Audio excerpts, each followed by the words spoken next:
हम सब मानते हैं देवभूमि में आकर बड़े बड़ों के पाप धुल जाते हैं। अब उत्तराखंड सरकार इस दावे का प्रमाण सहित प्रचार प्रसार कर सकती है। उत्तराखंड के प्रशासन को अब केवल एक बोर्ड लगाने की जरूरत है, जवानी की गलतियों का शर्तिया इलाज। हमारे यहाँ बड़े बड़ों को संत बनाया जाता है, फिर चाहे वह अपराधी ही क्यों ना हो। नोट में लिखना चाहिए, अंडरवर्ल्ड डॉन को जेल के भीतर मठाधीश बनाने की विशेष सुविधा उपलब्ध है। अंडरवर्ल्ड डॉन पीपी का नाम तो आपने सुना ही होगा। देश और दुनिया में अंडरवर्ल्ड डॉन, पहाड़ी गैंगस्टर जैसे कई नामों से मशहूर पीपी उर्फ प्रकाश पांडे के जेल से बाहर किए गए कारनामे तो आपने खूब सुने होंगे। आज हम आपको सुनाते हैं प्रकाशानंद गिरी उर्फ संत प्रकाश पांडे की प्रायश्चित गाथा। नमस्कार, मैं मंजुल, आप देख रहे हैं काफिल ट्री लाइव। आज की इस रिपोर्ट में जानते हैं कैसे भाजपा से जुड़ते हैं अंडरवर्ल्ड डॉन पीपी उर्फ प्रकाशानंद गिरी के तार।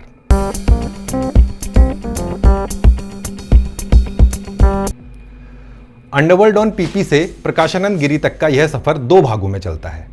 पहले अटेम्प्ट में वह अंडरवर्ल्ड डॉन पीपी से योगी प्रकाशनाथ हुए और दूसरे में प्रकाशानंद गिरी। पहले सुनते हैं गाथा योगी प्रकाशनाथ की।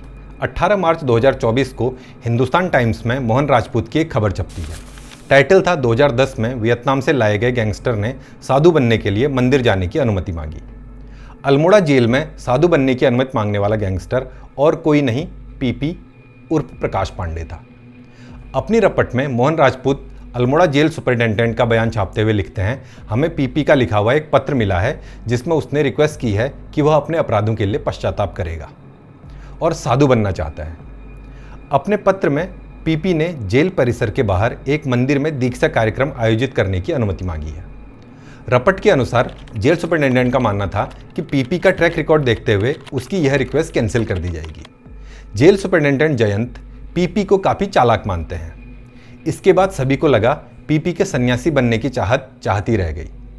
इस खबर के छपने के करीब एक महीने बाद कुमाऊं के सभी स्थानीय अखबारों में एक खबर छपती है। खबर के साथ पीपी की तस्वीर छपती है। भगवा कपड़ों में पीपी की यह तस्वीर हल्द्वानी की थी।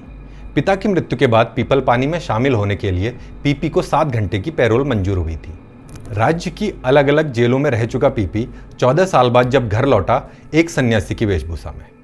नाथ संप्रदाय के आचार्य दंडीनाथ महाराज ने दावा किया कि 28 मार्च को उन्होंने अल्मोड़ा जेल में जेल प्रशासन की निगरानी में पीपी को संन्यास की दीक्षा दिलाई। दीक्षा के बाद वह योगी प्रकाशनाथ हो गया। यह सूचना उन्होंने अपने फेसबुक पेज के माध्यम से दी। हम इस बात की पुष्टि नहीं कर सकते कि आचार्य दंडीनाथ के नाम से चलाया जा रहा यह फेसबुक प्रोफाइल उन्हीं का है। आचार्य दंडीनाथ की मृत्यु संभवतः इसी साल 18 जून को हो चुकी है। हल्द्वानी आए पीपी की जो तस्वीरें सभी ने देखी, उसमें उनके गले में एक आई कार्ड टंगा था। आई कार्ड में विश्वगुरु भारत परिषद लिखा दिखता है। जब पीपी के सन्यासी बनने की खबर आई तो विश्वगुरु भारत परिषद के फेसबुक पेज ने पीपी की कहानी को वाल्मीकि कहानी से जोड़ते हुए एक पोस्ट लिखी और उनका स्वागत किया। जो विश्वगुरु भारत परिषद पीपी को वाल्मीकि से जोड़ रहा था, उसके अध्यक्ष सतीश तिवारी हैं। सतीश तिवारी की सोशल मीडिया प्रोफाइल बताती है कि उन्होंने बीते दिन ही नई दिल्ली में भारतीय जनता पार्टी की सदस्यता ली है। बिखरे हुए इन डॉट्स को मिलाने पर लगता है कि पीपी का सीधा संबंध आचार्य दंडीनाथ से था। उनकी आकस्मिक मृत्यु के बाद शायद पीपी का यह रास्ता बंद हो गया। पर अब वह अंडरवर्ल्ड वाला पीपी तो रहा नहीं, वह तो योगी प्रकाशनाथ है। इस बार एक हिंदूवादी नेता कृष्णा कांडपाल को उनमें देशभक्ति नजर आई। भारतीय जनता पार्टी और आरएसएस के अनेक सांस्कृतिक संगठनों में उपस्थित रहने वाले कृष्णा खुद को अंतर्राष्ट्रीय हिंदू परिषद का स्टेट वाइस प्रेसिडेंट बताते हैं। मामला भी अंडरवर्ल्ड का है तो विश्वगुरु और अंतर्राष्ट्रीय जैसे नीचे के मंचों से बात कहां बनेगी। तो हिंदूवादी नेता कृष्णा कांडपाल जब पीपी से मिलते हैं तो उनकी देशभक्ति से प्रभावित हुए बिना नहीं रहते। ऐसा हम नहीं, वह अपने बयान में खुद कह चुके हैं।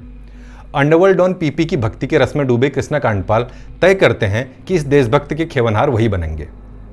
अब मामला एक अंतर्राष्ट्रीय मंच के हाथ में था। बात केवल संत या योगी से नहीं बनने वाली थी। हिंदूवादी नेता कृष्णा कांडपाल की मध्यस्थता के साथ शिक्षक दिवस का पावन दिन पीपी की दीक्षा के लिए चुना जाता है। जेल के भीतर एक छोटा सा दीक्षा कार्यक्रम जैसा कुछ होता है और श्री पंचदशनाम जूना अखाड़े द्वारा पीपी को दीक्षा दी जाती है। अखाड़े के लोग अल्मोड़ा में एक प्रेस कॉन्फ्रेंस करते हैं और खबर आती है प्रकाश पांडे को अब प्रकाशानंद गिरी कहा जाएगा। उसे पहाड़ों के विभिन्न स्थानों जैसे गंगोत्री भैरव मंदिर, गंगोलिहाट के लंकेश्वर महादेव मंदिर, मुनस्यारी में कालिका माता मंदिर और कालामुनि मंदिर का मुख्य महंत बनाया गया। जूना अखाड़े के थानापति राजेंद्र गिरी ने कहा कि प्रकाश पांडे ने दीक्षा ली है। उसमें दीक्षा लेने की धार्मिक धारणा थी। उनके इस कदम से जेल में बंद अन्य लोगों को भी प्रेरणा मिलेगी। इसलिए श्री दसनाम जूना अखाड़े की ओर से प्रकाश पांडे को दीक्षा दी गई है। दीक्षा के बाद आगे की प्रक्रिया साल 2025 में प्रयागराज में होने वाले कुंभ में की जाएगी, तभी उनके दायित्वों पर विचार किया जाएगा। इस खबर ने पूरा उत्तराखंड हिला दिया। हिला क्या दिया, ऐसा लगा कि खबर से उत्तराखंड हिल जाएगा, पर फिर वही ढाक के तीन पात। हालांकि 14 सालों में कोई भी इंसान पूरी तरह बदल सकता है, लेकिन शक तब होता है जब उसके पीछे राजनीति से जुड़े लोग खड़े दिखते हैं। जब तक हम इस रपट को आप तक पहुंचा रहे हैं, तब तक पुलिस प्रशासन ने भी एक जांच कमेटी बैठा दी है और संतू ने भी बैठा दी है। देखना है कि क्या अंडरवर्ल्ड ऑन प्रकाश आनंद गिरी का यह अटेम्प्ट पास होगा। इस पूरे प्रकरण में भाजपा का डबल इंजन देखकर बताइए कि अब की बार बंटी पास होगा